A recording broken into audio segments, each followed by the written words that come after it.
Hello guys, welcome back to my channel. मैं ये blog दोबारा कंटिन्यू कर रही हूँ। सेकंड पार्ट है ये मेरा। जब हम महादेव के दर्शन करने गए थे, यहाँ पे मैंने ऑफ वाइट कलर का ड्रेस पहना है और कृषि को भी मैंने ऑफ वाइट कलर का ही ड्रेस पहनाया था। यहाँ पे जो इसके माथे पे बिंदी देख रहे हो ना, ये बहुत ही अच्छी लग रही थी मुझे, पर ये लगाई इसके डैडी ने है।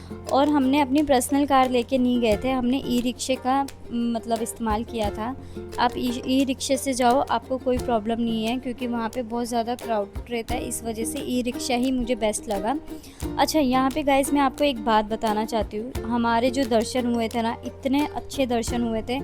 ये मेरा फ़र्स्ट टाइम विज़िट था महाकाल जाने का, पर मैंने कभी नहीं सोचा था कि मेरा इतने अच्छे दर्शन होएंगे। और उसी के साथ साथ मैंने नहीं, मतलब मेरे हम लोगों ने एक गलती कर दी थी। वो गलती मैं आपको बताती हूँ।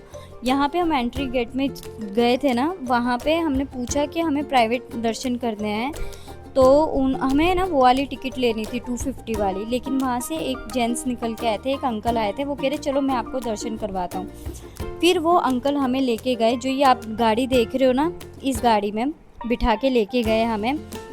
और सच में उन्होंने इतने अच्छे दर्शन करवाए, इतने अच्छे दर्शन के मैंने अपनी पूरी लाइफ में नहीं किए कभी भी किसी भी स्थान पे जाके। ये अंकल जो बैठे हैं ना ब्लैक कलर की टी शर्ट में, यही है वो अंकल जिन्होंने हमारे दर्शन करवाए थे। और ये हमें वीआईपी गेट से लेकर गए थे। और जो आप ये जितना भी क्राउड देख रहे हो ना, ये सारे 250 वाले हैं।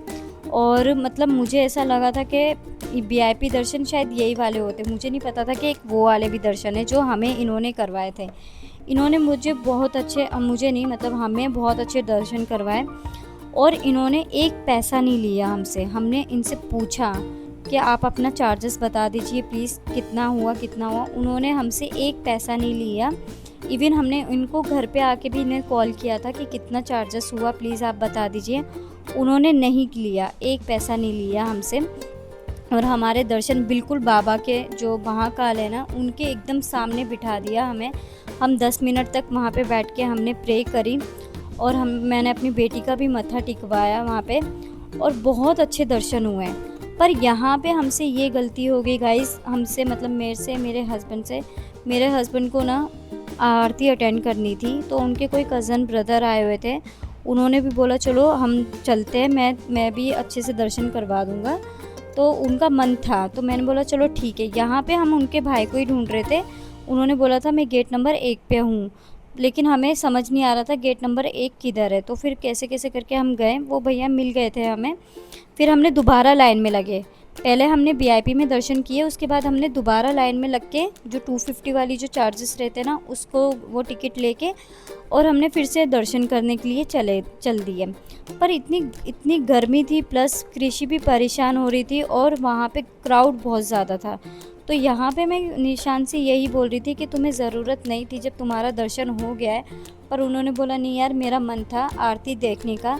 और हाँ, एक बात और बताती हूँ मैं आपको, क्राउड इतना ज़्यादा था ना कि वो आरती भी हमारे नसीब में नहीं थी। मेरा मानना देखो ये है, अगर भगवान ने आपको अच्छे से दे दिया, आपको अच्छे से बुलाया, जो आपका मतलब बिना बुलाए, तो अगर भगवान नहीं बुलाएंगे तो आप लोग भी नहीं जा पाओगे और हम भी नहीं जा पाएंगे।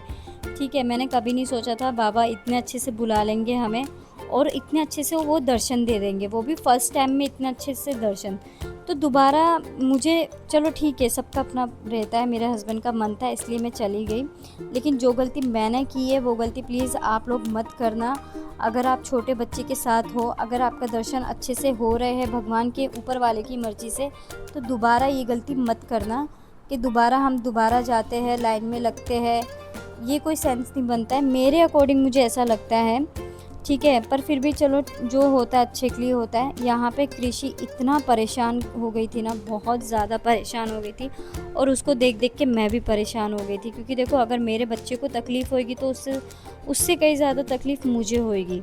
ठीक। और गैस पता है आपको, यहाँ पे कुछ लोग इतने बदतमीज़ थे ना कि उनको मैं बोल भी रही थी प्लीज़ आप थोड़ा सा दूर होके खड़े हो जाइए, बच्ची को परेशानी हो रही है। तो बोलते हैं हम क्या करें। ठीक है, वो लोग जानबूझ के धक्का मार रहे थे, इसलिए मैंने उनको ये सब बोला। अब आगे का जो है मैं आगे और कंटिन्यू करूँगी कि हम कहाँ कहाँ गए, मैं आपको सब बताती हूँ किधर किधर गए। और फिर उसके बाद हमने कृषि के लिए कुछ अच्छा सा लिया, और वो था ये मैंने फ़र्स्ट टाइम कृषि के लिए लिया है ये।